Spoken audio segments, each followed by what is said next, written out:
Hey guys, hope you're well. Got some key updates on the Zero Dark Tony case. And just a prostitute myself for a quick second, would be honored if you want to support me for motel and gas money. Been broke as of late, so it'd be particularly helpful, especially because there's going to be a lot more hearings and court developments in the future. So I have my Cash App and my GoFundMe and my Venmo link, so that would be greatly appreciated, particularly today. But let us not bury the lead.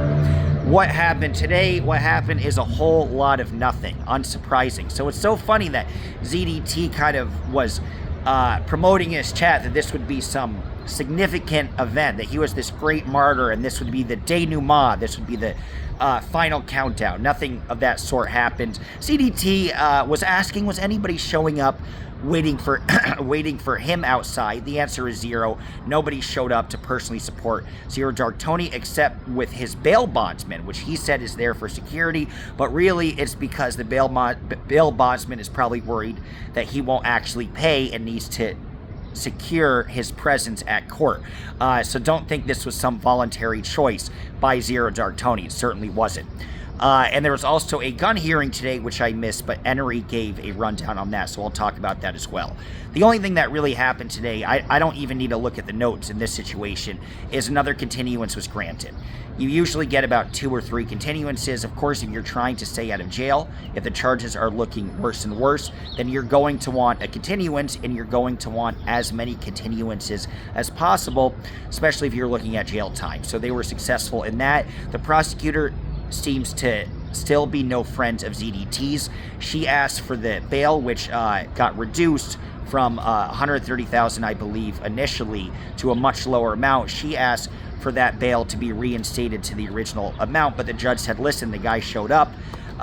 That's what the bail is used for, and so the original bail amount stands. So again, the prosecutor did try to make a little bit of a push in trying to get that bail reduced, but all of this entire hearing was all of maybe 2 minutes, a minute and a half, so really was not long at all. But it should be noted, the prosecutor is very on the ball, and the prosecutor also asked the judge for one additional condition in terms of ZDT's restraining order. So of course he's not allowed to post about Solomon, he's not allowed to talk about Solomon on his stream, he's not allowed to show pictures of Solomon, anything like that.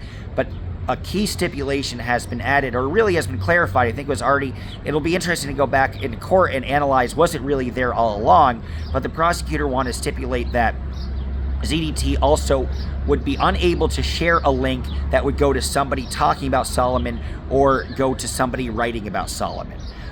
Or even a link that goes to a link that talks about Solomon. So that was a key stipulation that was added. But again, there was no, this time there wasn't even an effort to create a social media ban. So ZDT is still very much allowed on social media, but it's not looking good for him. You can tell this prosecutor has not been happy with what he's doing. The judge is trying to give as many continuance as allowed, as much leeway as possible, kind of give him the rope to hang himself.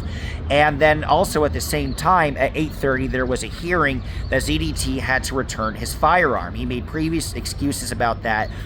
He said previously through Stephen Tamer, his attorney. So ZDT has 2 simultaneous attorneys. He has Mr. Spindell on the criminal protective order, formerly restraining order, now criminal protective order, and then on the firearm situation with the RO stemming from Enery Marini, that he is still being represented by Stephen Tamer. So you kind of have 2 incompetent boobs showing up at once. So essentially, Tamer said last time he gave proof of a police officer's business card as proof that a multitude of years ago, ZDT had handed over his weapon. That had already happened. That wasn't really accepted. And there was a... now Tamer tried to make a claim to get a continuance, saying that the paperwork, that he actually processed it as recently as the week before or something, and that it hadn't been processed, and so the judge gave him a continuance to see if that claim was correct or if it's complete BS. But they're running out of excuses and continuances to try to employ, but the court will always grant them a certain number, so this is hardly surprising. But the next, at least with the gun case, there won't be another continuance allowed. My prediction is, there'll be another hearing on March 28th for the Solomon situation. There'll be another hearing for that, and there'll probably be another continuance. My guess is, though, on March 11th, which is the gun hearing, that he will have to show proof that he submitted his gun. And if he doesn't, he is liable for arrest. So I wouldn't be shocked, guys. So you might want to stay tuned for the 11th of March. Because the 11th of March, we may very well see yet another arrest of Zero Dark Tony. If he doesn't have proof of that paper, you can't really get a continuance. The judge has given that leeway to say, maybe this hasn't been processed yet. Maybe the filing in the computer system is particularly slow. But for the next gun hearing, that's not going to happen. So that'll be on the 11th.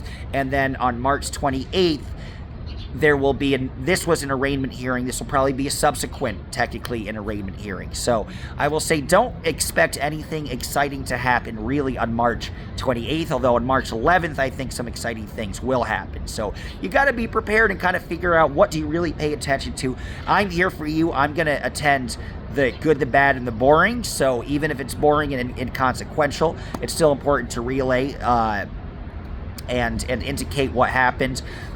This time, ZDT did not show up with his mother, just the bail bondsman, to make sure that he wouldn't try to escape bail. So the saga continues. I don't think it's looking good for him. Again, if you're Vanessa LaRose or Nora or someone else looking at restraining orders, clearly he's finally facing the consequences of his actions. So that's a very good thing. But, nothing good nor bad with the prosecution or the defense really happened today, except with the effort to try to get the bail increased again, which unsurprisingly was not accepted. But then again, remember that the prosecutor got that extra stipulation, but really not much happened. Kind of the justice system grinds very slowly. You get some days where a lot is happening and it's exciting, and this happened, and this person said this and that and that, and there's a lot of back and forth. And you get some hearings where it's literally, I've been talking about this for 7 minutes, so I can analyze it for you and look at the effectiveness, but the entire hearing unto itself was 1 minute and 30 seconds. So maybe you get to learn a little bit more about the court process. So yeah, that's the rub, guys. I was thinking about going to Denmark. So leave a comment if you want me to try to get out to Denmark. It's certainly been a thought. It looks like I could probably do both at the same time. ZDT takes priority, but leave comments if you would like that. And again, please do send a donation if you're so interested. Take care, guys, and I will see you probably for an oldies road trip on my live, but if not, I will see you on the 11th of March. Au revoir.